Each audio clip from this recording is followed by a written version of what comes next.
Bonjour à tous et bienvenue au rendez-vous de l'information avec Kingo TV. La plateforme de recueil des choix de filière des bacheliers est ouverte du 23 août au 5 septembre 2023. Les nouveaux bacheliers peuvent donc choisir leur filière de prédilection dans les universités publiques béninoises du mercredi 23 août à 0h au mardi 5 septembre 2023 à minuit. La plateforme de recueil des choix conçue à cet effet sera ouverte durant la période sur-indiquée. L'information a été rendue publique le lundi 21 août 2023 par le ministère de l'Enseignement supérieur et de la Recherche scientifique à travers un communiqué signé du directeur du cabinet Rogarcien Tossou.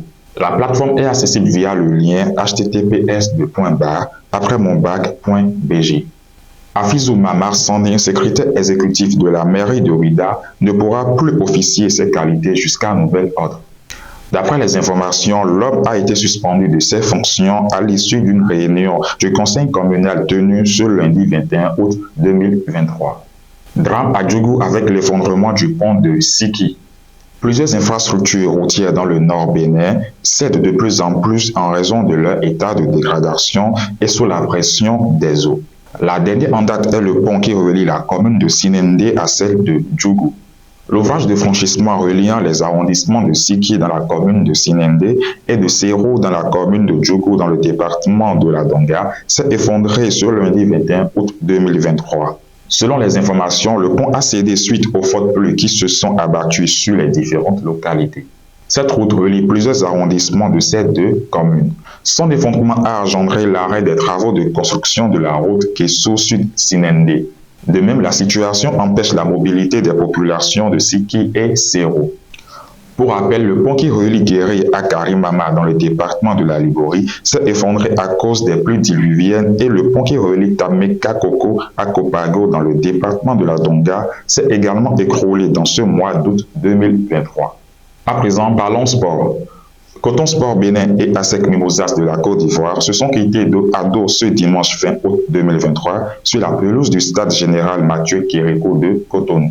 C'est le verdict du match qui a opposé le champion de la Super League Pro du Bénin à son homologue de la Côte d'Ivoire, ASEC Mimosas. C'était dans le cadre du match aller du premier tour préliminaire de la Ligue des champions de la Confédération africaine de football, CAF. Toujours sport, le club vice-champion d'élite du Bénin, Loto Popo FC, a courbé l'échine face aux Marocains du FUS Rabat. Il s'agit du verdict du match aller opposant les deux formations dans le cadre du premier tour préliminaire de la Coupe de la Confédération. La rencontre a eu lieu dans la soirée du dimanche 20 août 2023 au complexe sportif Prince Héritier Moulay El Hassan de Rabat au Maroc. Secteur éducation, les relevés de notes de l'examen du CEP 2023 sont délivrés sans aucun frais. Le retrait des relevés de notes de l'examen du certificat d'études primaires CEP session de juin 2023 se fera gratuitement pour les apprenants admis au CEP 2023.